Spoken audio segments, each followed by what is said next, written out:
नमस्कार, मैं उस्तिक, आप देख रहे हैं आईटीएल एक्सप्रेस। खबरों की शुरुआत करते हैं। सबसे पहली खबर की बात करें तो पंजाब कैबिनेट की अहम बैठक मुख्यमंत्री के आवास पर शुरू हो चुकी है। वहीं आपको बता दें, इस बैठक में कई मुद्दों पर चर्चा होगी। इस बैठक में बेअदबी मामले से संबंधित विधानसभा में पेश किए जाने वाले बिल के मसौदे को मंजूरी मिली। इस मसौदे को आगामी पंजाब विधानसभा में पेश किया जाएगा।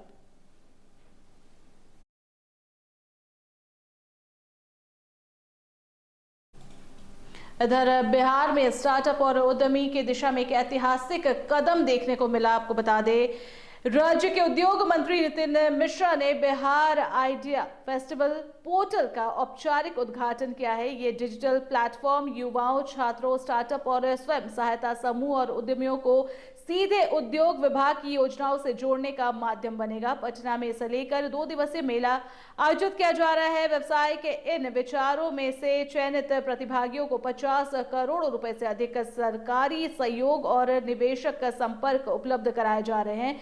बिहार आइडिया फेस्टिवल पोर्टल को www.startupbihar.in पर एक्सेस किया जा सकता है। इस पर युवा, छात्र और उद्यमी अपने आइडिया रजिस्टर्ड कर उद्योग विभाग की योजनाओं से जुड़ सकते हैं।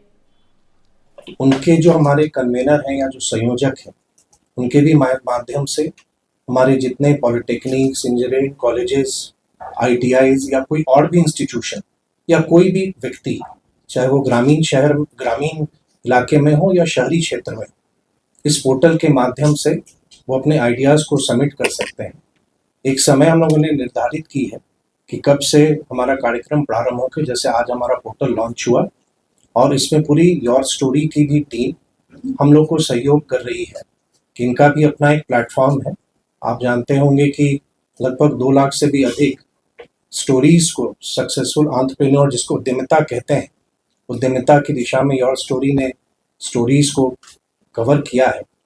और हम लोगों ने ना सिर्फ युवाओं के लिए, बल्कि हमारी इच्छा है कि आने वाले समय में विमेन लेड डेवलपमेंट, जो महिलाओं के नेतृत्व का विकास हमारा हो, उसमें हमारे जीविका की दीदी जो एक बहुत बड़ा रोल मॉडल पूरे देश में बन चुकी हैं, आने वाले समय में वो स्टार्टअप से भी जुड़े। लखपति दीदी के साथ साथ वो स्टार्टअप दीदी भी कहलाने लगे। इस दिशा में हम लोगों ने एक बहुत बड़ा इनिशिएटिव आज लिया है, जो आपके साथ हम लोगों ने साझा किया है। उद्देश्य हमारा है कि हर एक जिले मुख्यालय में कार्यक्रम होंगे, फिर जो हमारा प्रमंडल है, जो 9 प्रमंडल है बिहार में, उसमें भी बड़ा कार्यक्रम होगा और अंत में उसका समापन पटना में एक बहुत ही वृहद कार्यक्रम के माध्यम से, जिसमें जो आइडियाज शॉर्टलिस्ट होंगे उनको हम ना सिर्फ सम्मानित करेंगे, बल्कि हमारी कोशिश रहेगी कि बिहार स्टार्टअप पॉलिसी के तहत जो लोग उसकी आहर्ता रखते होंगे, उन एलिजिबल स्टार्टअप्स को हम अपनी नीतियों से भी हम जोड़ेंगे। तो हम लोग की एक कोशिश है कि आने वाले समय में बिहार भी ना सिर्फ देश के स्टार्टअप मानचित्र पर, बल्कि विश्व के भी स्टार्टअप मानचित्र पर अपने फुटप्रिंट्स को, अपने कदम को वो दिखाए। और मुझको लगता है कि ये जो प्रयास है हमारे युवाओं को एक बहुत बड़ा मंच देने जा रहा है। जो एक युवा के अंदर जो एक पैशन है, एक जो जज्बा है कुछ कर दिखाने की, कुछ जो एक जुनून उनके अंदर है, ये आइडिया फेस्टिवल के माध्यम से वो इसमें जुड़ के अपने आइडियाज़ हमसे साझा करें। और आपके माध्यम से हम बिहार के सभी युवाओं को आमंत्रित करते हैं कि आप आइए, आप में जो प्रतिभा है, आप में जो क्षमता है और आप में कुछ अलग कर दिखाने का जो एक हौसला आप रखते हैं, इस आइडिया फेस्टिवल के माध्यम से जुड़ के आप आइए। उद्योग विभाग आपको हर संभव सहयोग करेगा और मदद करेगा। इधर बिहार विधानसभा चुनाव को लेकर हलचल तेज हो चुकी है। झारखंड की राजनीति पर भी इसका असर देखने को मिल रहा है। वहीं पूर्व केंद्रीय मंत्री और राजद के झारखंड प्रभारी से आईटीएल एक्सप्रेस के संवाददाता सौरभ रॉय ने खास बातचीत की है। इस दौरान उन्होंने कहा है कि महागठबंधन मजबूत है और भी किन मुद्दों पर उन्होंने बातचीत की है, हम सीधे आपको ले चलते हैं। आगामी कुछ महीनों के अंदर बिहार में विधानसभा चुनाव होने को है, जिसका असर झारखंड की राजनीति में भी दिख रहा है। इसी बीच हमारे साथ विशेष तौर पर बातचीत करने के लिए मौजूद हैं आरजेडी के वरिष्ठ नेता, पूर्व मंत्री सह झारखंड प्रभारी जयप्रकाश नारायण यादव जी। सर, सबसे पहले तो आपका स्वागत है आइडियल एक्सप्रेस में। बताएं। आपसे हम जानना चाहेंगे कि बिहार में चुनाव है, एक बड़ा सवाल आ रहा है झारखंड की राजनीति को लेकर कि झारखंड में 3 दल आरजेडी, जेएमएम और कांग्रेस सहयोगी दल है, महागठबंधन की सरकार बनी हुई है। क्या यही गठबंधन बिहार में देखने को मिलेगी या सिर्फ आरजेडी और कांग्रेस ही मजबूती से बिहार में चुनाव लड़ेगी? हम लोगों का एक लक्ष्य है, एक निशाना है, एक संगठित ताकत है। जैसे झारखंड प्रदेश में माननीय हेमंत सोरेन जी के नेतृत्व में भाजपा को उखाड़ फेंकने का काम किया, खटिया बटिया खड़ा करने का काम किया, और आज माननीय हेमंत सोरेन माननीय मुख्यमंत्री जी के नेतृत्व में बेहतरीन जो है सरकार झारखंड में चल रही है। हम लोग विचार वाला पार्टी हैं, सिद्धांत वाला पार्टी हैं, और हम सभी एक हैं। इंडिया गठबंधन, उसमें कोई अंतर नहीं है, और सब हम लोग मिल के बिहार का भी चुनाव लड़ेंगे। सब जो है एक मुश्त होकर लड़ेंगे, और जो वहाँ कुशासन है, महाजंगल राज है, जहाँ रोज़ हत्या हो रहा है, लूट हो रहा है, बलात्कार हो रहा है, स्थिति बद से बदतर है।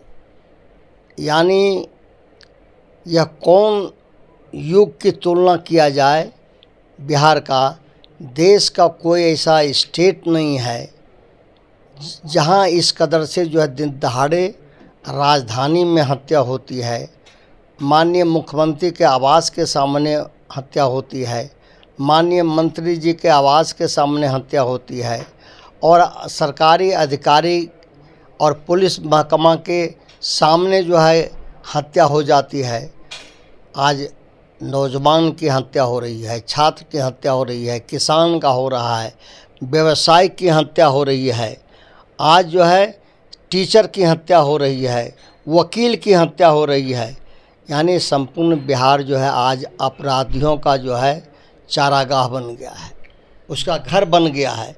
और बिहार में हम एक साथ चुनाव लड़ेंगे, इंडिया गठबंधन, उसमें कोई अंतर नहीं है। जो सवाल आपने किया फिर पूछने की उसमें आवश्यकता नहीं है, और भाजपा और उसे संगठित ताकत को उखाड़ फेंकने का काम करेंगे।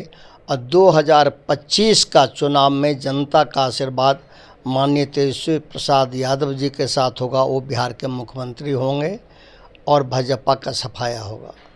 बिहार में एक तरह से जैसा कि आपने कहा कि बिहार क्राइम कैपिटल बनते जा रहा है, लगातार आपराधिक घटनाएं घट रही है, लेकिन जहां बीजेपी के नेताओं से सवाल किया जाता है तो उनका साफ तौर पर बयान देखने को मिल रहा है कि जहां घटनाएं हो रही है तो उसी तर्ज पर अपराधियों को पकड़ा भी जा रहा है, एफआईआर दर्ज की जा रही है। इस बयान को आप लोग कैसे देख रहे हैं? तर्क आपको अच्छा लगता है? ये आप जो सवाल किए बताइए, आप ही जो है अच्छा लगता है?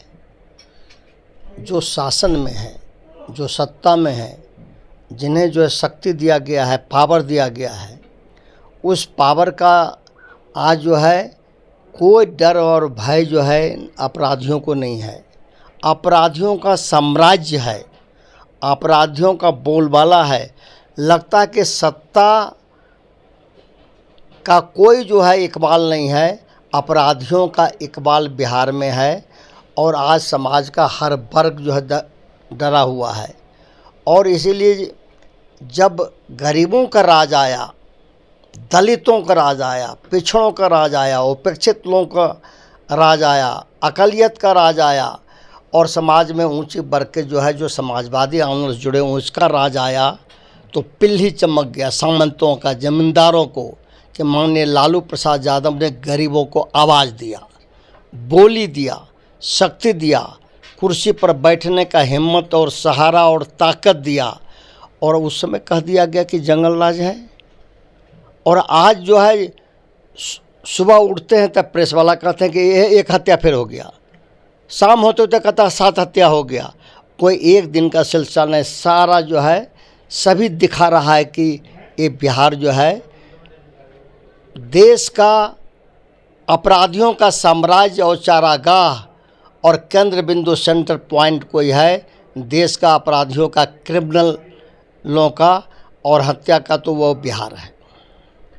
एक अंतिम सवाल रहेगा सर आपसे, इलेक्टोरल वोटर लिस्ट को लेकर लगातार आप लोग सवाल उठा रहे हैं। इसको क्या कुछ त्रुटियां है? आरजेडी क्या मानती है इलेक्टोरल वोटर लिस्ट को लेकर जो बिहार में बिहार सरकार और चुनाव आयोग के द्वारा स्थापित की जा रही है? देश मानता है, बिहार मानता है, राष्ट्रीय जनता दल मानता है, इंडिया गठबंधन मानता है और माननीय तेजस्वी प्रसाद यादव जी ने, आदरणीय लालू प्रसाद यादव जी ने और इंडिया गठबंधन के नेताओं ने साफ साफ कहा है कि यह जो है गरीबों के वोट को छीनने का जो है, यह जो है कुचक्र है और तरकीब है कि कैसे जो है गरीबों के मताधिकार से उन्हें वंचित किया जाए। बाबा साहब भीमराव अम्बेडकर साहब ने हमें वोट का अधिकार दिया, हमारे हाथों में ब्रह्मास्त्र दिया वोट का अधिकार, राजा हो या रानी या मेहता रानी, सबको एक वोट का अधिकार। आज गरीबों के वोट को अधिकार को छीनने वाला आरएसएस है, मनुवादी है, बीजेपी है, उसके साथ रहने वाले लोग हैं। आज जो चौवा नहीं हिलता है। अब जो है कोई प्रवासी मजदूर है, कोई जो है विदेशों में काम कर रहा है, वो 20 दिन में कहाँ से जो है प्रमाण पत्र लावेगा, कहाँ से जाति प्रमाण पत्र लावेगा, कहाँ से जो है आकर के जो है वीसा और जो है पासपोर्ट लेकर के जो यहाँ आवेगा। लगातार सभी इंडिया गठबंधन के नेताओं ने लड़ने का काम किया है और अंततः जो है सुप्रीम कोर्ट ने भी कहा है कि चुनाव आयोग को ये अधिकार किसने दिया है कि आप मतदाता सूची में क्या हो है, इसको आप देखिएगा। आपको तो इलेक्शन करवाना है और जो है इसके लिए जो है गृह मंत्रालय है और इसके लिए जो है कि पूरी की पूरी संस्था बैठी हुई है और जो है आधार कार्ड में आँख का पुतली लिया गया, उससे भी बड़ा कोई जो है पहचान पत्र होगा और आधार कार्ड को अब रिजेक्ट कर रहे हो। इसलिए यह जो है गरीबों के साथ अन्याय है, मताधिकार और हक छीनने का कुचक्र है, जिसे कभी बिहार की जनता बर्दाश्त नहीं करेगी, लोकतंत्र प्रेमी बर्दाश्त नहीं करेंगे, संविधान को मानने वाले बर्दाश्त नहीं करेंगे, संसदीय लोकतंत्र में विश्वास रखने वाले लोग कभी से बर्दाश्त नहीं करेंगे। अंततः जीत जो है हमारी होगी। जैसा कि आपने देखा किस प्रकार से इनका कहना है कि बिहार में जो इलेक्टोरल वोटर लिस्ट जबरन स्थापित की जा रही है वो एक अन्याय है, जिसको लेकर बिहार और देश एकजुट है, इंडिया गठबंधन एकजुट है। आइडियल एक्सप्रेस से संवाददाता सौरभ राय की रिपोर्ट। इधर मुजफ्फरपुर में बाबा गरीबनाथ मंदिर में करीब पहले सोमवार पर 50,000 श्रद्धालुओं ने शिव भक्तों ने बाबा पर जलाभिषेक किया है। सुबह 4 बजे से ही स्थानीय श्रद्धालु मंदिर पहुंचने लगे। प्रधान पूजा और आरती के बाद बाबा का जलाभिषेक शुरू हुआ। मंदिर में भक्तों की भारी भीड़ को देखते हुए प्रशासन ने अर्घ के माध्यम से जलाभिषेक की व्यवस्था की। पूजा नहीं करते थे, अब युवा क्या बच्चे भी, अब सनातनियों में एक सोच बदल गया है कि दर्शन का, पूजा का एक संस्कार बदल गया है।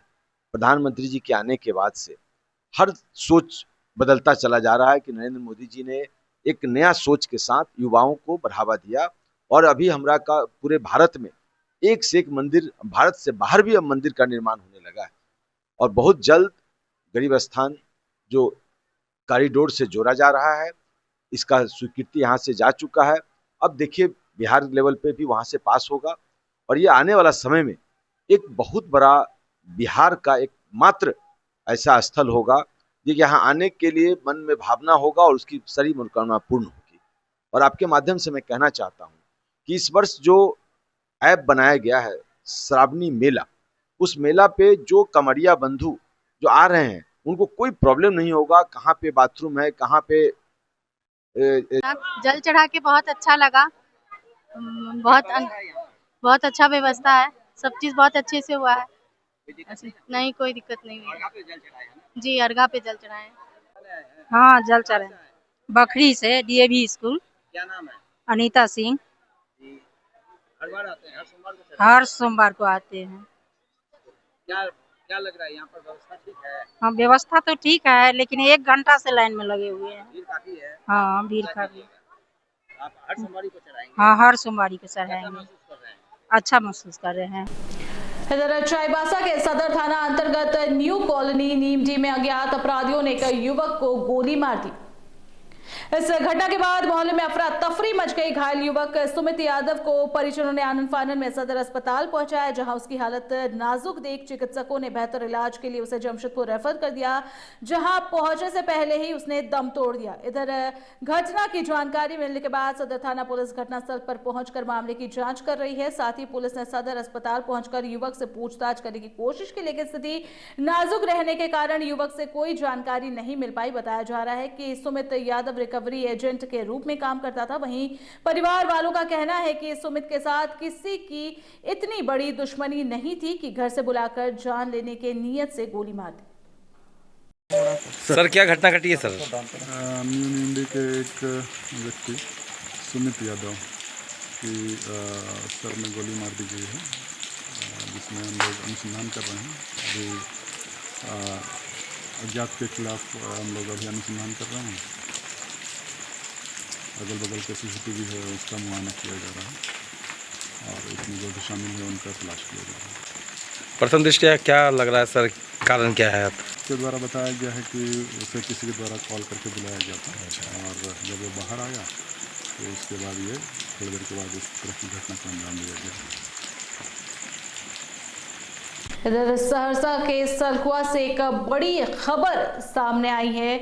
बता दें, गोशपुर वार्ड नंबर 2 से दुखद घटना सामने आई है, जहां रविवार देर रात एक किसान के वज्रपात की चपेट में आने से मौके पर ही मौत हो गई। मृतक की पहचान 53 वर्षीय सुरेश यादव के रूप में हुई है। जानकारी के अनुसार धान की रोपनी के लिए पंप सेट से अपने खेत में वो पानी दे रहे थे। बारिश शुरू होने पर वो घर लौट आए थे, लेकिन बारिश थमने के बाद दोबारा खेत में काम करने चले गए। तभी अचानक बिजली गिरी और इसके चपेट में वो आ गए। परिजनों ने आनन फानन उन्हें अस्पताल पहुंचाया, जहां डॉक्टरों ने उसे मृत घोषित कर दिया। खेत में पानी पटाने के लिए गए हुए थे और उसी समय बारिश स्टार्ट हो गया और ठनका गिरा। ठनका से उसका मौत हो गया। हम लोग जब वहाँ पहुँचे तो देखे ऑन द स्पॉट मौत हो गया। तो उसके बाद हम लोग हॉस्पिटल ले गए, हॉस्पिटल में उसको मृत घोषित कर दिया। फिर हम लोग पुलिस को खबर किए, फिर उसके बाद पुलिस इनको पोस्टमार्टम के लिए सहरसा भेज दिया। क्या नाम हुआ आपका? अखिलेश कुमार। मृतक के आप कौन है? मृतक के हम सर्वेटे हैं, वो मेरा फूफे के दौरान जो है खेत में जो है ठनका गिरने के दौरान जो है इनका मौत हो गया। और उसके बाद जो है हम सब खाना लेकर जब गए तो वहाँ पर मृतक मिला और उसके बाद जो है पुलिस को फ़ोन किए तो सूचना पर आने के बाद जो है इनको पोस्टमार्टम कर रहे थे खेत में, जो खेत पटा रहे थे। इसी दरमियान बारिश होने लगी थी। जी, बारिश होने लगा, उसी दौरान जो है ठनका गिरा। बस हम सब खाना लेके गए तो उस दौरान जो है जब आवाज़ दी तो नहीं सुना, तो हम सब खेत में गए तो खेत में जो है मरा हुआ था। क्या नाम है आपका? कौशल यादव।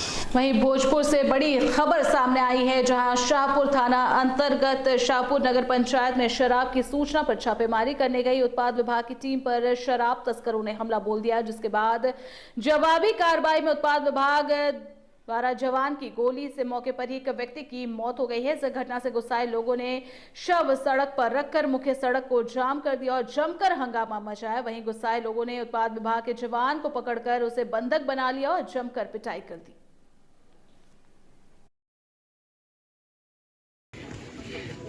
आबकारी पुलिस वहां पर पहुंची। क्षेत्रीय पुलिस चौकीदार शाहपुर थाना का किसी को कोई यहाँ पर पता नहीं था, ना कोई सूचना था। जैसे को बताए हैं लोग, अभी डीएसपी साहब भी थे, सारे लोगों का घर वहाँ पर। इनके घर में सारा भी आप जानते हैं, कहीं घुस गए, कोई कहीं कुछ नहीं मिला किसी घर में। उसके बाद कुछ अन्य लोगों से जो रास्ता जा रहे थे उनसे पूछताछ हुई। पूछताछ के दरमियान पता लग चला कि यहाँ पर किसी तरह का शराब वराब कहीं कुछ मिला नहीं है। उसमें कुछ कहा साहिब के लोग थे वहाँ पर, आबकारी पुलिस थी, स्थानीय कोई नहीं था, न चौकीदार न शाहपुर पुलिस। ये कैसी सूचना है भाई सरकार की, कैसी नीति है, किस आधार पर वहाँ पर पहुँचे हैं? उसी में हाथाई हुआ तो वहाँ पर एसआई जो है, एसआई नहीं कहेंगे उसको, आबकारी का कोई साहिब का कोई सिपाही था, वहाँ धूम फायरिंग किया। कितना राउंड फायरिंग हुआ? 4 राउंड 5 राउंड फायरिंग किया। पिस्टल से कि राइफल से? राइफल से। सुशील यादव को गोली लगी, क्योंकि स्पॉट पर डेथ हो गई। आज हम लोग लाश के साथ यहाँ पर बैठे हैं। कितना गोली उनको लगा है? डॉक्टर बताएंगे। सीने में गोली लगा है तो डेथ वहीं पे डेथ हो गया था। यादव है, सुशील यादव काम क्या करते थे? खेती गृहस्थी करते थे अपना, किसान ये लोकल काम अपना करते थे। शादी हुई थी नहीं, शादी नहीं हुई थी। कोई आपराधिक इन पर कोई मुकदमा नहीं, सब कुछ नहीं है ऐसा बात। अरे तो किसी को लग गया थी वहाँ पर, मतलब ये उत्पाद विभाग का जबरदस्ती है। जबरदस्ती। ये बताइए कि मेरा घर कहाँ है, कौन बताएगा? यहाँ का स्थानीय पुलिस प्रशासन बताएगी, किसी को कुछ पता नहीं है कहने के अनुसार। और साजिश होगा किसी का तो नहीं बता सकते हैं, लेकिन नियम है कि स्थानीय को लोग आप जाइए, इनका घर कौन, आप कैसे जानते हैं भाई? आप यहाँ के लोकल हैं। घटना के बाद आप लोग अब क्या घटना के बाद हम लोग को मालूम हुआ, सारे लोग पहुँचे तो देखे कि वहाँ पर लाश पड़ी है, गोली लग चुका है, मृत हो चुके हैं। वहाँ पर एक तो सिपाही जोन है। और इस बुलेटिन में इतना ही। खबरों का सिलसिला जारी रहेगा। बने रहिए आइडियल एक्सप्रेस के साथ। दीजिए इजाजत। नमस्कार।